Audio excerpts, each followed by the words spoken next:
નમસ્કાર વિદ્યાર્થી મિત્રો, આજે આપણે ચર્ચા કરવાના છે કે પોલીસનું ડીવી જ્યારે આવે ત્યારે કયા કયા ડોક્યુમેન્ટ જોઈએ અને ખાસ કરીને જે એસસીબીસીના જે વિદ્યાર્થીઓ છે એને 1978 માટેનો જે પુરાવો હોય છે એની સ્પેશિયલ આપણે વિગતે ચર્ચા કરવાના છે. Plus SC, ST, EWS, general આ તમામ વિદ્યાર્થીઓના ડીવી માટેની સંપૂર્ણ આપણે ચર્ચા કરવાના છે, બરાબર છે.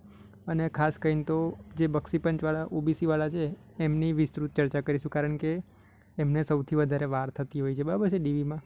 તો તમને ખબર જ છે કે ભરતી બોર્ડે 26 તારીખ આપણને આપી છે, બરાબર છે, રીચેકિંગ માટેની. અહીંયા જુઓ તમે, એટલે 26 તારીખ પહેલાં તો કશું આવવાના કોઈ ચાન્સ છે નહીં, બરાબર. પણ જેવી 26 તારીખ પતશે ને એટલે લગભગ 3-4 દિવસની અંદર ડીવી લિસ્ટ આપણું આવી જશે 2 ગણાનું, બરાબર છે. અને પછી ડીવી લિસ્ટ પછી આપણે 10થી 12 દિવસની અંદર મતલબમાં ડીવી ચાલુ જ થઈ જશે અને લગભગ 15 દિવસ 15થી 20 દિવસ આપણું ડીવી ચાલશે, બરાબર છે. એટલે એ સમયે આપણે દોડાદોડી ના કરવી પડે, એટલે અત્યારથી જ આપણે રેડી રહેવાનું છે, બરાબર. હવે જુઓ, આની અંદર હું છે ને તમામ પ્રશ્નો આવરી લેવાનો સંપૂર્ણ પ્રયત્ન કરીશ, કારણ કે મેં છે ને ઘણા બધા વિદ્યાર્થીઓની કોમેન્ટ જોઈ છે અને ઘણા બધા વિડીયો મેં જોયા છે ને એની નીચે બી મેં કોમેન્ટો જોઈ છે ને, તો કેવું છે કે ઘણા બધા મિત્રોને છે ને 1978 પહેલાંના પુરાવા વિશે બહુ જ બધી મૂંઝવણ છે, બરાબર છે. તો એની આપણે સંપૂર્ણ ચર્ચા કરવાના છીએ કે ભાઈ એમાં છે શું, બરાબર છે. કારણ કે 1/4/1978 પહેલાંનો જે પુરાવો છે એમાં કઈ કઈ વસ્તુ હોય અથવા તો ના હોય તો શું કરાય, એ તમામની ચર્ચા આજે કરવાની છે, બરાબર. પ્લસ બીજા બધા વિદ્યાર્થીઓને ધ્યાનમાં રાખીને આ વિડીયો આપણે બનાવીએ છીએ. અને જો મિત્રો તમને આ વિડીયો ગમે તો ચોક્કસ લાઇક કરજો, શેર કરજો, સબસ્ક્રાઈબ કરજો, બરાબર છે. અને તમે તમારો અભિપ્રાય જરૂર આપજો. અને હું 100% મારો પ્રયત્ન કરીશ કે તમારા જે બી પ્રશ્ન છે ને એ તમામનું સોલ્યુશન આ વિડીયોની અંદર આવી જાય, બરાબર. અને છતાંય જો કોઈ તમારો પ્રશ્ન બાકી રહી જાય તો મને કોમેન્ટમાં ચોક્કસ જણાવજો, બરાબર છે. હું ગમે તે રીતના તમારા મતલબમાં જે પ્રશ્ન હશે ને એનો જવાબ મતલબમાં મારી પાસે બી નહીં હોય ને તો આપણે સાથે મળીને એનું સોલ્યુશન લાવીશું, બરાબર છે. તો જો સૌથી પહેલાં આપણે વાત કરીશું કે ડીવીની અંદર તમારે કયા કયા ડોક્યુમેન્ટ રેડી રાખવાના. અને બીજી વસ્તુ કે આ વિડીયો કદાચ લાંબો થાય ને તો આપણે 2 ભાગમાં આપણે ડિવાઈડ કરી નાખશું, બરાબર છે. કારણ કે પછી બહુ લાંબો થઈ જાય છે ને તો મજા નહીં આવતી, એટલે કદાચ 2 ભાગમાં બી આ વિડીયો આવી જાય અને હું ટ્રાય કરીશ કે એકમાં થઈ જાય તો ઠીક છે, બરાબર છે. તો સૌથી પહેલાં આપણે વાત કરીએ કે ડીવી માટે કેટલા ડોક્યુમેન્ટ રેડી જોઈશે, બરાબર છે. તો જુઓ, આપણે ગઈ વખત ભરતી બોર્ડના જે પ્રમાણપત્ર શું કહેવાય, ભરતી બોર્ડે જે જાહેરાત મતલબમાં કીધું હતું કે ભાઈ આટલા આટલા ડોક્યુમેન્ટ જોઈશે, એના બેઝ પર આપણે કહીએ છીએ. આ ઓફિશિયલ કોઈ છે નહીં કે આટલું બધું જોઈશે જેમ, બરાબર. પરંતુ ગઈ વખતે જે માંગ્યા હતા એના બેઝ પર આપણે કહીએ છીએ. તો જુઓ, સૌથી પહેલાં તો આપણે એપ્લિકેશનની ફોર્મ, બરાબર છે, મતલબમાં જે આપણે પહેલું ભર્યું હતું ઓજાસ પરે, પછી પીઈટી અને પીએસટીની નકલ, એટલે આપણે જે રનિંગનું પાસ કર્યું હતું એ, બરાબર. પછી લેખિત પરીક્ષાનો કોલ લેટર, એટલે આપણે જે પીએસઆઈ કે એલઆરડીની જે બી પરીક્ષા આપી હોય એનો બી પેલો જે વેરીફાઈવાળો સિક્કો હોય ને એ કોલ લેટર, બરાબર છે. હવે ઘણા મિત્રોનું એવું કહેવું છે કે મારી પાસે કોલ લેટર નહીં, તો ઘણાનું એવું કહેવું છે કે મારી પાસે રનિંગનું નહીં, બરાબર છે. તો જુઓ, તમારી પાસે એ નહીં હોય ને તો ચાલશે, પણ એનો કદાચ નંબર કે એવું કંઈક તમે નોંધ કરી હોય, બરાબર છે, તો એ તમે મતલબ આ નંબર હોય ને તો મતલબમાં વાંધો નહીં આવે. કઈ રીતના? હવે જુઓ, લેખિતનો નંબર તો તમારી પાસે હશે જ, કારણ કે તમે જે પેપર આપ્યું હતું એની અંદર તમને ખબર જ હોય છે કે આપણો જે રોલ નંબર હોય છે અને જે પેપર નંબર હોય છે એ બંને સેમ જ હોય છે. એટલે તમે કદાચ પેપરમાં બી એ નંબર લખ્યો હોય એટલે કોલ લેટરનો મતલબમાં શું કહેવાય, નંબર તમારી પાસે મતલબમાં કોલ લેટર ખોવાઈ ગયું હોય તો વાંધો નહીં આવે, બરાબર છે. પછી ઘણાનું એમ કહેવું છે કે રનિંગનું ખોવાઈ ગયું હોય તો એના માટે બી કંઈક રસ્તો ભરતી બોર્ડ મતલબમાં કરશે, બરાબર છે. બાકી હોય તો સારામાં સારું. અને હું તો કહું છે ને આ બધી વસ્તુ સાચવીને રાખવી છે, બરાબર. એટલે આ પ્રશ્ન ઘણા વિદ્યાર્થીઓનો હતો કે મારે આ ખોવાઈ ગયું છે, પેલું ખોવાઈ ગયું છે. અને બીજી વસ્તુ કે એપ્લિકેશન ફોર્મની નકલ તો જુઓ, તમે જ્યારે એપ્લિકેશન ફોર્મ ભર્યું ને ત્યારે કાં તો તમારું જે તમે ઈમેલ આપ્યું હશે ને એની અંદર પીડીએફ 100% હશે, એટલે ત્યાંથી તમે ડાઉનલોડ કરી શકો, બરાબર છે. એટલે જો આનું કોઈ પ્રોબ્લેમ નહીં એપ્લિકેશનની, પછી લેખિતના કોલ લેટરની એટલી બધી જરૂર મતલબ આ ટેન્શન નહીં, કારણ કે એનો નંબર આપણે પેપરની અંદર આવી જાય, બરાબર. હવે સૌથી ઇમ્પોર્ટન્ટ કે આ પીએસટી ને પીઈટીવાળું, તો એમાં બી તમારી પાસે મતલબ આ નંબર કે એવું કંઈક હશે ને તો ચાલી જશે, બરાબર. અથવા તમે ફોટો બોટો પાડ્યો હોય તો બી ચાલી જશે. પછી ઓળખપત્ર, તો ઓળખપત્રમાં શું છે, તો આપણું આધાર કાર્ડ કે પછી એલસી કે કોઈ બી, બરાબર છે. અને એલસી તો જો કે માંગી જ છે અહીં ગાડી. પછી ઓળખપત્રની અંદર આધાર કાર્ડ છે, પછી શું કહેવાય, 1 મિનિટ, આધાર કાર્ડ છે, પછી ચૂંટણી કાર્ડ છે, પછી ડ્રાઇવિંગ લાઇસન્સ છે, પછી મતલબમાં શું કહેવાય પેલું આપણે પાન કાર્ડ છે. આ બધું તમે રજૂ કરી શકો ગમે તે એક, બરાબર છે. પછી અહીંયા છે જન્મ તારીખનો પુરાવો, હવે એલસી સિવાય, બરાબર. હવે આ બધા ડોક્યુમેન્ટ છે ને એ આપણા છે, બરાબર છે. એટલે કે આપણી એલસી, પછી આપણું આધાર કાર્ડ, એ રીતના. હવે જન્મ તારીખનો પુરાવો એલસી સિવાય, તો એલસી સિવાય મેં તમને કીધું ને કે તમે પાન કાર્ડ રજૂ કરી શકો, પછી ચૂંટણી કાર્ડ છે એ ગમે તે રજૂ કરી શકો, બરાબર છે. એટલે એલસી સિવાયનું માંગ્યું છે. પછી ધોરણ 10 અને 12માની માર્કશીટ છે, પછી અન્ય શૈક્ષણિક લાયકાતની માર્કશીટ. હવે જુઓ મિત્રો, તમે ફોર્મની અંદર જે વસ્તુ દર્શાવી હોય ને એ જ તમારે લઈને જવાની, બરાબર. પછી તમે ગ્રેજ્યુએશન દર્શાવ્યું અને તમે માસ્ટરનું લઈને જાઓ આમને તેમ, બરાબર છે. તો એ વસ્તુ એકદમ નકામી છે, કારણ કે આપણે જેટલી વસ્તુની જરૂર હોય ને એટલી વસ્તુ દર્શાવવાની અને એટલી જ વસ્તુ રજૂ કરવાની, ભલે તમે એક્સ્ટ્રા કંઈ બી કર્યું હોય, બરાબર છે. પછી જાતિનો દાખલો, પછી સીસી હોય તો. હવે ઘણાનો પ્રશ્ન એવું છે કે અમે સીસી નહીં કર્યું ને અમારી પાસે સર્ટી નહીં. તો જુઓ, સીસીનામાં કેવું છે કે કાં તો તમારી પાસે 10મા 12માની અંદર કોમ્પ્યુટર એક વિષય તરીકે હોય તો બી ચાલશે, અને પ્લસ બીજી વસ્તુ કે તમારી પાસે હાલમાં સીસીનું સર્ટી નથી, બરાબર છે. અરે સીસીનું નહીં, સોરી, સીસીસીનું, બરાબર છે. તો એ તમને છે ને અત્યારે માંગે નહીં, કારણ કે એ લોકો ટાઈમ આપશે, બરાબર. તમારું સિલેક્શન થઈ ગયા પછી બી એ લોકો ટાઈમ આપતા હોય છે. એટલે જેની પાસે અત્યારે હાલ નથી, બરાબર, સીસીનું સર્ટી, એ એકદમ નિશ્ચિંત રહેજો, કારણ કે મેં એક વિદ્યાર્થીની કોમેન્ટ જોઈ હતી, બરાબર છે. પછી આગળ પોલીસ સ્ટેશનનો દાખલો. હવે આ તમે કોઈ ગુનો કર્યો છે કે નહીં કર્યો એના માટે, પણ આમાં બી કેવું છે કે તમારું જ્યારે જિલ્લામાંની અંદર ડીવી થશે ને ત્યારે આ માંગે છે, એવું એક મિત્રએ કીધું હતું મને. કારણ કે આ જે ગઈ ભરતીમાં લાગ્યા હતા ને એ મિત્રએ મને એવું કીધું હતું કે ગઈ ભરતીની અંદર, અરે સોરી, શું કહેવાય કે જિલ્લાનું જે આવે ને એની અંદર માંગે છે.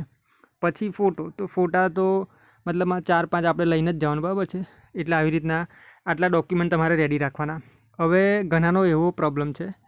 હવે જુઓ મિત્રો, મારી પાસે છે ને બહુ બધા કાગળિયા છે, બરાબર છે. આ બધું હું તમને કહેવાનો જ છું, પણ આ વિડીયો બહુ લાંબો થશે, એટલે છે ને તમે એક વસ્તુ ધ્યાનથી સાંભળજો, કારણ કે ડીવીની અંદર છે ને મતલબમાં બધી વસ્તુ આજે હું ક્લિયર જ કરી નાખવાનું છું, બરાબર. કોઈને પછી બીજો વિડીયો જોવો જ ના પડે, બરાબર. હવે બીજી વસ્તુ હું શું કહેતો હતો કે જુઓ, હવે કોઈને છે ને નામની અંદર ભૂલ હોય છે, બરાબર છે. કોઈને પરમારના સ્પેલિંગમાં ભૂલ હોય, કોઈને ચૌહાણમાં, પછી કોઈને પપ્પામાં ભાઈ હોય તો કોઈને સી હોય, બરાબર છે. તો કોઈને અટકમાં બી ભૂલ હોય છે, તો કોઈને જાતિમાં બી ક્ષત્રિય હોય છે કે હિન્દુ હોય છે, બારિયા હોય છે, આ ટાઈપનું, બરાબર છે. પછી પપ્પાનામ અલગ હોય તો દાદાનામ અલગ હોય છે, આપણામાંય કંઈક ભૂલ હોય છે. તો આ બધાનું સોલ્યુશન હું આગળ વિડીયોમાં આપવાનું છે, બરાબર છે, કે શું હોય તો શું કરી શકાય. હવે આ તો થઈ આપણે ડોક્યુમેન્ટની વાત, બરાબર છે. હવે આપણે મેઇન વાત કરીએ કે આ તો 26 તારીખ પછીનું છે, અને આ જે મતલબ ડીવીનું કટ ઓફ છે ને ફાઇનલ કટ ઓફ છે. આ તમારા ફોટા બધા જોઈતા હોય ને તો આપણું ટેલિગ્રામ ગ્રુપ છે, ગુજરાત પોલીસ લાઇન, બરાબર છે. એમાં તમે જોડાઈ જજો. એની અંદર તમને બધા ફોટા પ્લસ આ બધા હું તમને જે વાત કરવાનું છું ને એ બધી PDF એની અંદર જ મૂકીશ, બરાબર. સાંજે આજે 8-9 વાગે એવામાં, તો તમે જોડાઈ જજો. એટલે આ બધા ફોટા અને બધી જ PDF તમને એમાં મળી જશે, બરાબર. હવે આપણે છે ને એક કરીને કેટેગરી વાઇઝ લઈએ, બરાબર છે. તો સૌથી પહેલાં છે ને આપણે EWSની વાત કરીએ, બરાબર છે. ના, સૌથી પહેલાં આપણે જનરલની વાત કરીએ. તો જનરલમાં મિત્રો કેવું છે, તમારે કોઈ દાખલો કે કશું રજૂ કરવાની જરૂર છે નહીં, બરાબર છે. એટલે તમારે એલસી છે, પછી 10મા 12માની માર્કશીટ અને આધાર કાર્ડ ને બસ આટલી કંઈક 4-5 વસ્તુ લઈ જવાની હોય છે. તમારે મતલબમાં જાતિની ખરાઈ કરવાની આવતી નહીં જનરલમાં. એટલે એ મિત્રોને બહુ શાંતિ હોય છે અને એમનું ડીવી લગભગ છે ને બહુ શોર્ટ ટાઈમમાં પૂરું થઈ જાય છે. એટલે જનરલમાં કંઈ જ મગજમારી હોતી નહીં, બરાબર છે. એટલે જનરલવાળા મિત્રો એકદમ નિશ્ચિંત રહો. પછી આપણે EWSની વાત કરીએ, બરાબર છે. તો EWSમાં બી કેવું છે, એ લોકોને બી એક જ દાખલો આવે છે, બરાબર છે. એટલે એમને બી કશું વધારે મગજમારીમાં પડવાનું હોતું નહીં. ખાલી તમારો દાખલો, હવે મને એક્ઝેક્ટ ખબર નહીં કે તમારે 3 વર્ષે નવો કાઢવાનો આવે છે કે નહીં આવતો, પણ એ જે બી તમે ફોર્મમાં દર્શાવ્યો હોય એ દાખલો, અને કદાચ ડેટ પૂરી થઈ ગઈ હોય તો તમે નવો દાખલો બી કઢાવી શકો. પણ તમે જે ફોર્મ ભરતી વખતે જે બી મતલબમાં વસ્તુ નાખી છે ને એ તો તમારી પાસે હોવી જ જોઈએ, બરાબર છે. એટલે તમારે ભલે જૂનો દાખલો એક્સપાયર થઈ ગયો હોય અથવા તો નવો કઢાયો તો તમારે બંને લઈ જવાના, બરાબર છે.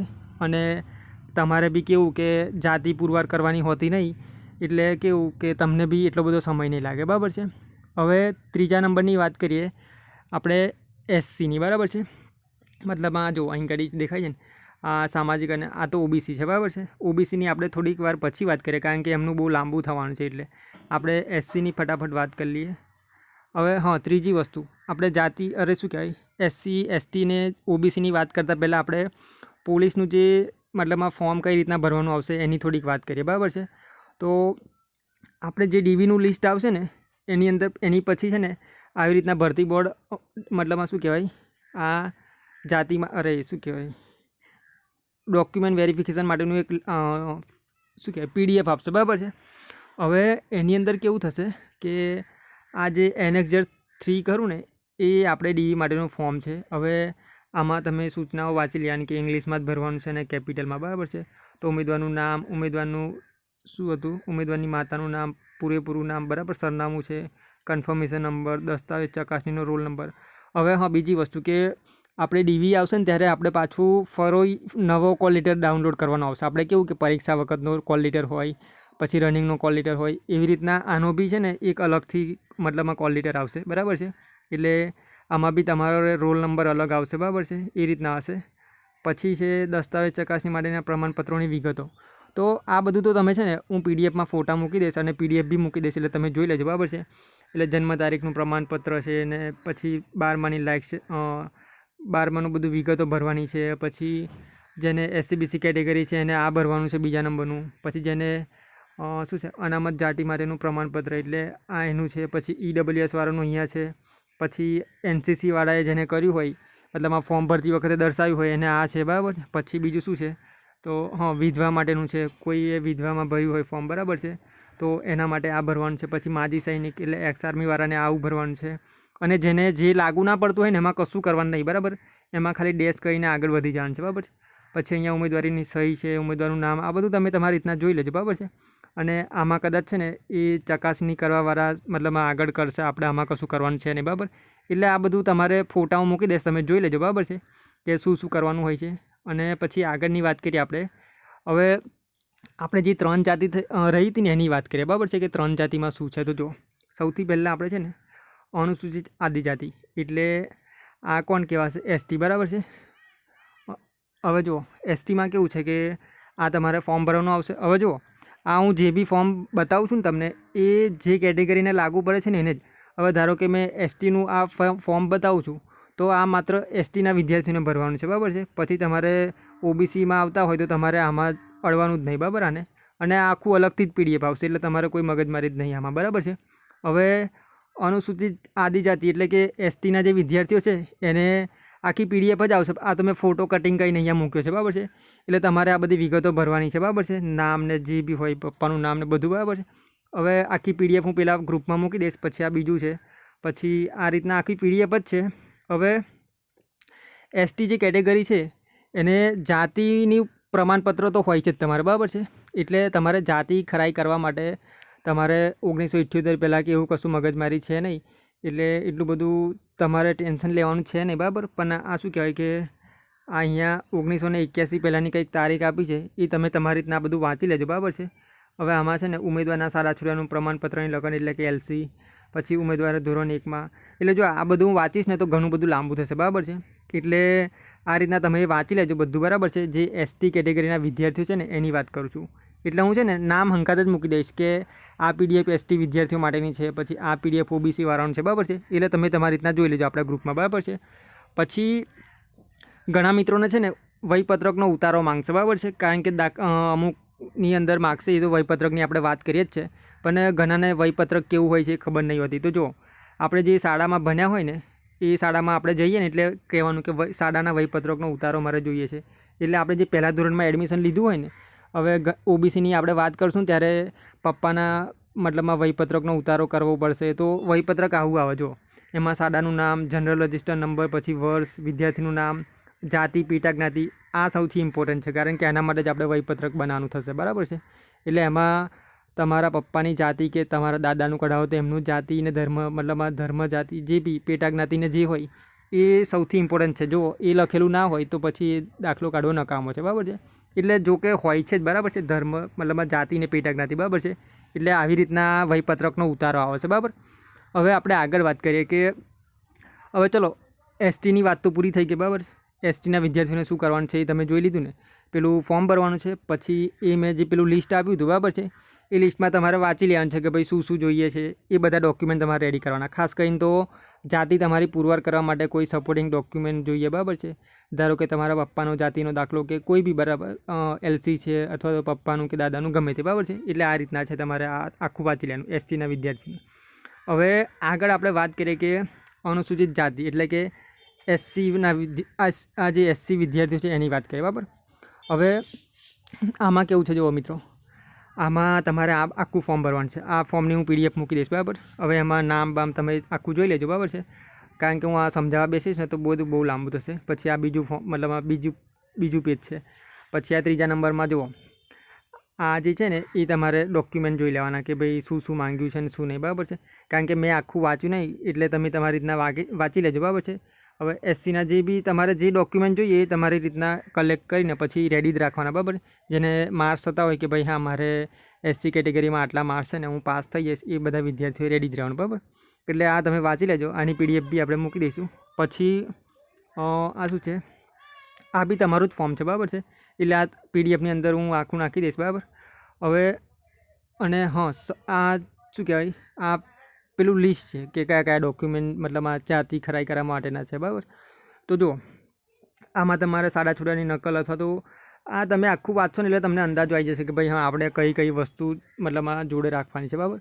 એટલે આ બી મેં આખું વાંચ્યું નહીં પણ તમે આ PDF નાખીશ એટલે વાંચી લેજો, બરાબર છે. એટલે તમને અંદાજો આવી જશે.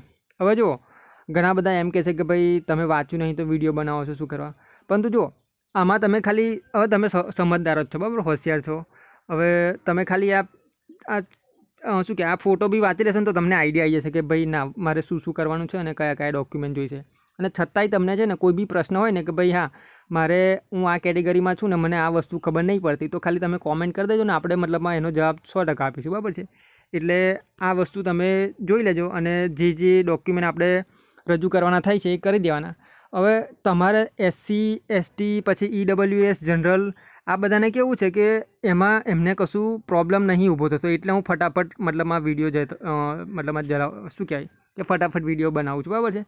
પણ સૌથી વધારે પ્રોબ્લેમ છે ને OBC કેટેગરીનો જે વિદ્યાર્થી છે ને એને વધારે પ્રોબ્લેમ છે. કારણ કે એમાં તમને ખબર નહીં હોય પણ OBCના વિદ્યાર્થીઓને ખબર હશે કે 1/4/1978 પહેલાંનો જે પુરાવો માંગે છે ને એના લીધે બધું બહુ જ પ્રોબ્લેમ થાય છે ને બહુ જ વિદ્યાર્થીઓ મતલબમાં ગૂંચવણમાં છે. એટલે સૌથી વધારે ફોકસ આપણે OBC પર કરશું, બરાબર. બાકી SC છે, ST છે, EWS છે, આ લોકોને એટલી બધી વધારે મગજમારી છે નહીં, બરાબર છે. ફટાફટ એમનું તો કેવું કે પૂરું થઈ જતું હોય છે. એટલે આપણે OBC પર સૌથી વધારે ચર્ચા કરવાના છે. એટલે જો SC પછી ST EWS આ બધા વિદ્યાર્થીઓને ખબર પડી ગઈ ને અને છતાંય તમારા મગજમાં કોઈ બી પ્રશ્ન હોય ને તો મને 100% કોમેન્ટમાં જણાવજો, બરાબર છે. મારી પાસે એનો જવાબ નહીં હોય ને તો બી હું ગમે તે રીતના ખોરીને તમને જવાબ કરીશ, બરાબર છે. અથવા જો હું બી કદાચ તમને જવાબ ના આપી શકું ને અથવા તો મેં કદાચ શું કહેવાય કે ડોક્યુમેન્ટ કહેવામાં આડાવરી કંઈક ભૂલ કરી હોય તો આપણે છે ને ભરતી બોર્ડ જ્યારે DVનું લિસ્ટ આવશે ને ત્યારે એમનો મતલબમાં ઓફિશિયલ નંબર જાહેર કરશે જ કે ભાઈ DVને લગતા તમારા કોઈ બી પ્રશ્ન હોય ને તો આ નંબર પર ફોન કરીને પૂછી શકો છો, એ ટાઈપનું, બરાબર છે. તો એ ટાઈપે આપણે એ ટાઈમ જ્યારે આવે ને ત્યારે આપણે 100% ભરતી બોર્ડને કોઈ બી મૂંઝવણ હોય તો ફોન કરીને આપણે પૂછી લેવાની, બરાબર છે. અથવા તો બીજા કોઈને જેને તમારો મિત્ર હોય કે કોઈ બી હોય જેને ગઈ વખતે DV કરાવ્યું હોય અને તમારી કેટેગરીમાં હોય તો એમને બી પૂછી લેવાનું, બરાબર છે. અને આ મેં વિડીયો બનાવ્યો છે ને હું જે બનાવું છું ને એ બી મેં એવી રીતના જ કર્યું છે કે મેં 3-4 મિત્રોને પૂછ્યું છે, પછી મેં 4-5 વિડીયો જોયા છે યુટ્યુબમાં, પછી શું કહેવાય કે જે પહેલાંના લાગેલા છે ને મતલબમાં ગઈ ભરતીની એની પહેલાં બી લાગેલા છે ને એની જોડે બી માહિતી લીધી છે. એટલે મેં ઘણું બધું છે ને મતલબમાં આડું અવરું નહીં પણ ઘણા બધા મિત્રોને પૂછીને પછી આ તમને તમારી સાથે રજૂઆત કરું છું, બરાબર, તમારી સામે. એટલે આવી બધી વસ્તુ છે. હવે આપણે વાત કરીએ કે OBCની, બરાબર છે. તો જુઓ મિત્રો 18 મિનિટનો વિડીયો થઈ ગયો છે એટલે આપણે છે ને OBCની વાત છે ને બીજા વિડીયોમાં કરીશું, બરાબર છે. કારણ કે એનું બહુ લાંબુ છે એટલે આપણે OBCની વાત નેક્સ્ટ વિડીયોમાં કરીશું, બરાબર છે. ધન્યવાદ મિત્રો.